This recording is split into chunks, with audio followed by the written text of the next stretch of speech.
అతిపెద్ద షాపింగ్ ప్రపంచం సిఎంఆర్ మన నంద్యాలలో ప్రముఖ సినీ తారలచే డిసెంబర్ 6న గొప్ప ప్రారంభం. నమస్తే, నేను Keshav. Welcome to Suman TV.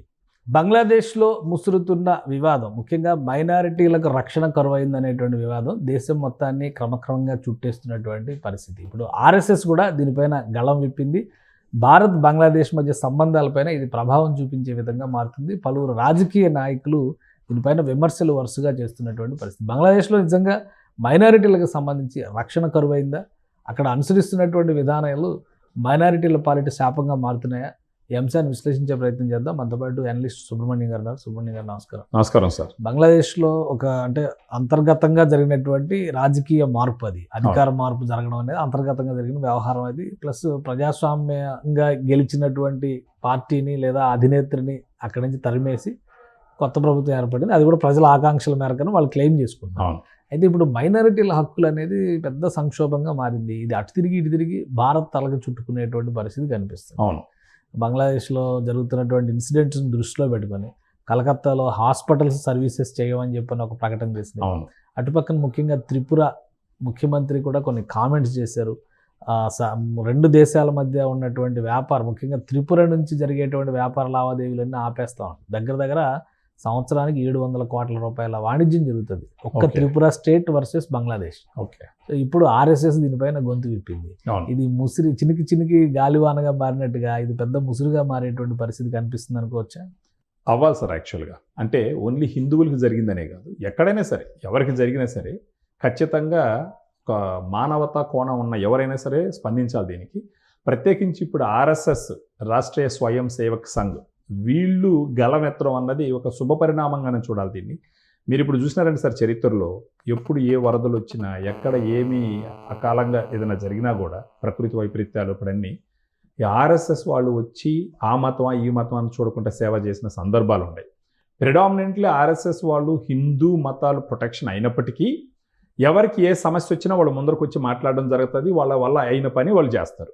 ఇప్పుడు ప్రత్యేకించి బంగ్లాదేశ్కి సంబంధించి ఆర్ఎస్ఎస్ వాళ్ళు మాట్లాడడం అన్నది ఒక పీక్కి చేరిందనే చెప్పాలి. ఇది యాక్చువల్గా ఇప్పుడు వాళ్ళు డైరెక్ట్గా ఇండియన్ గవర్నమెంట్ మీద ప్రెషర్ పెడుతున్నారు. బంగ్లాదేశ్ ప్రస్తుత ప్రభుత్వం వాళ్ళని అభ్యర్థిస్తున్నారు. అదేవిధంగా ప్రపంచంలో ఉన్న అందరూ శాంతి కాముకులు దీని మీద కామెంట్ చెయ్యండి.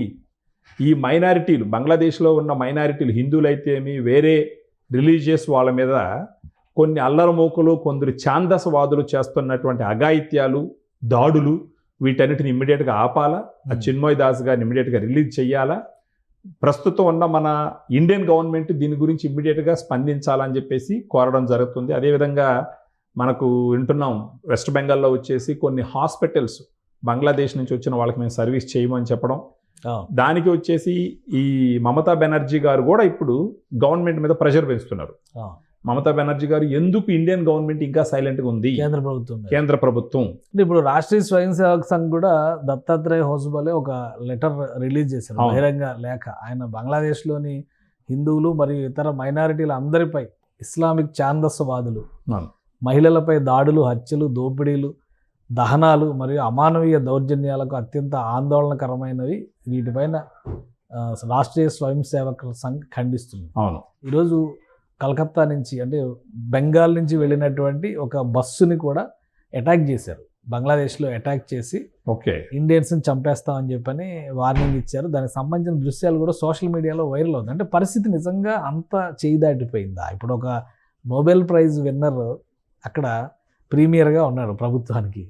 అలాంటిది మహమ్మద్ యూనస్ కూడా నిలువరించలేని పరిస్థితి, అరాచక శక్తులు అక్కడ ప్రబలుతున్నటువంటి పరిస్థితి ఉందా?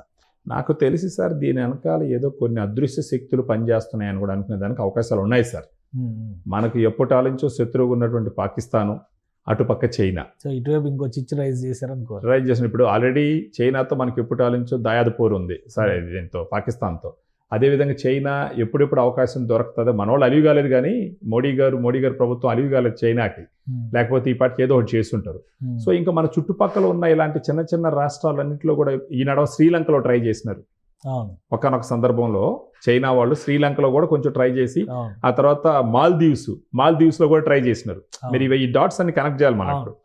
మాల్దీవ్స్ లో కూడా పోయి ఏదో ఒక ప్రయత్నం చేసినారు, అంటే భారతదేశానికి వ్యతిరేకంగా. ప్రాబ్లం ఏంటంటే సార్, చైనాకు కూడా భారతదేశం అంటే కుళ్ళు, ఒక భయం, ఒక ఇన్సెక్యూరిటీ. చైనా వాళ్ళు ఈరోజు టాప్లో ఉన్నప్పటికీ భారతదేశంలో ఉన్న ఇంటలెక్చువల్ పవర్, ఫర్ ఎగ్జాంపుల్ మీరు చూసినారంటే అన్ని గ్లోబల్ కంపెనీస్కి సీఈఓస్ అందరూ ఇండియన్సే ఉంటారు. సో ఇదన్నీ చూస్తే ఎక్కడ భారతదేశం ప్రపంచానికి ఒక అధిపతిగా తయారవుతుందనన్న ఒక ఇన్సెక్యూరిటీ చైనాకు కూడా ఉంది. సో ఇలాంటి అదృశ్య శక్తులు అన్నీ కలిసి డైరెక్ట్గా ఇండియాలో చేయలేకపోతున్నాయి. డైరెక్ట్ ఇండియాలో చేస్తే మన వాళ్ళు వారికి వెళ్తారు కదా. సో ఈ చుట్టుపక్కల ఉన్న వాళ్ళని గిల్లి లేపి వదిలితే ఏదో ఒక రకంగా ఇండియాని కొంచెం ఇబ్బంది పెట్టాలన్న ఆలోచన, లేకపోతే ఆ దేశంలో ఉన్నటువంటి ప్రభుత్వానికి కూడా వీళ్ళు అలీగాకుంటున్నారు అని అంటే ఇక్కడ మనం శంకించాల్సి వస్తుంది. అంటే నిజం, ఇప్పుడు ఆర్ఎస్ఎస్ చేస్తున్న వాదన ప్రకారం కూడా స్వాతంత్రం వచ్చే నాటికి బంగ్లాదేశ్లో మైనారిటీల శాతం 30% ఉండేది. ఇప్పుడు మైనారిటీ హిందూస్, ముఖ్యంగా హిందూస్ పర్సంటేజ్ దాదాపు 7%, 8% పడిపోయింది. అంటే 22%, 23% తగ్గిపోయేటువంటి పరిస్థితి ఉంది. అంటే అక్కడ నుంచి తలదాచుకునేందుకు శరణార్థులుగానే వెళ్ళిపోయి ఉండాలి, ప్రాణాలు కోల్పోయినా ఉండాలి. దీనికి ఇంకొక ఇప్పుడు చిన్మయ్ కృష్ణదాస్ అరెస్ట్ ఉదంతాన్ని దానికి ఒక ఉదాహరణగా చెప్తున్నారు. ఇప్పుడు ఆయన్ని అరెస్ట్ చేయడం అంటే మొత్తం అక్కడ ఉన్నటువంటి కమ్యూనిటీ మొత్తం భయభ్రాంతులకి గురి చేయడంలో భాగం. కాబట్టి తప్పు లేకపోయినా ఆయన ఇస్కాన్కి సంబంధించినటువంటి ఒక మత ప్రచారకుడు, ఒక రకంగా చెప్పాలంటే సర్వీస్ చేసేటువంటి వ్యక్తి. కానీ ఆయనకి తీవ్రవాద రెచ్చగొట్టేటువంటి రాజద్రోహానికి పాల్పడ్డారనేటువంటి విమర్శలు ఆయన మీద చేస్తున్నారు.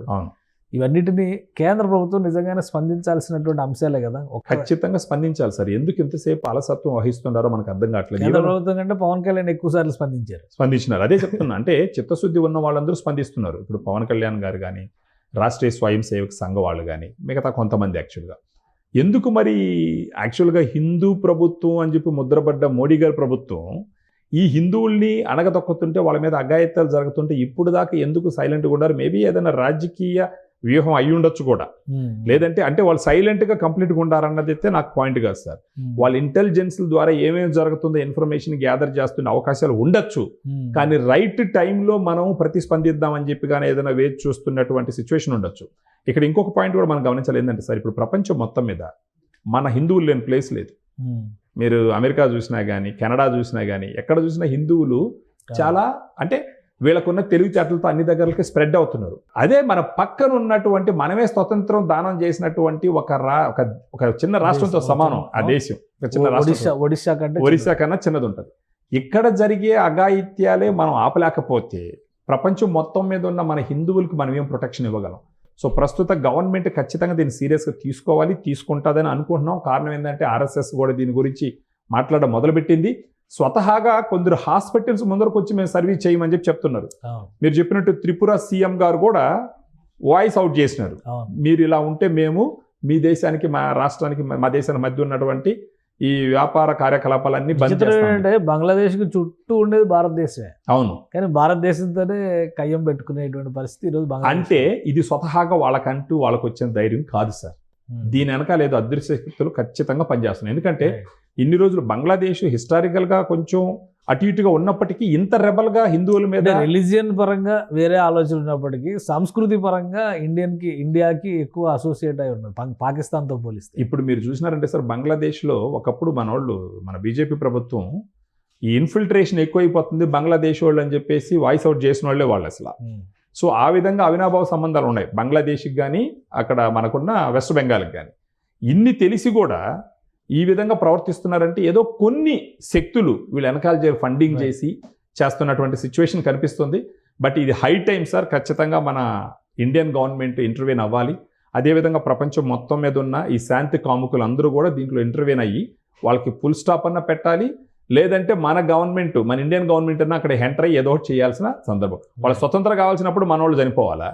మన వాళ్ళు ఇబ్బంది పెట్టేటప్పుడు మన వాళ్ళు ఇంటర్వ్యూన్ కాకుండా ఎలా ఉంటారు సార్? రైట్, చాలా ఖచ్చితంగా అవ్వాలి ఇప్పుడు. రైట్, థ్యాంక్ యూ సుబ్రహ్మణ్యం గారు. ఇది బంగ్లాదేశ్లో రోజు రోజుకి పరిస్థితులు చేదారుతున్నట్టుగా కనిపిస్తుంది. అలానే చిన్మయ్ కృష్ణదాస్ అరెస్ట్, ఆ తర్వాత ఆయనకు బెయిల్ నిరాకరణ, ఈ ఉదంతాలన్నీ కూడా మైనారిటీల మనోభావాలని అక్కడ తీవ్రస్థాయిలో ప్రభావితం చేస్తున్నటువంటి పరిస్థితి.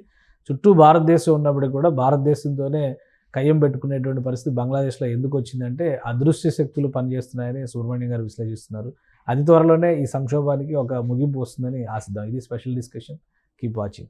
సుమన్ టీవీలో మీ పర్సనల్ అండ్ బిజినెస్ ప్రమోషన్స్ కోసం కింది నెంబర్కి కాంటాక్ట్ చేయండి.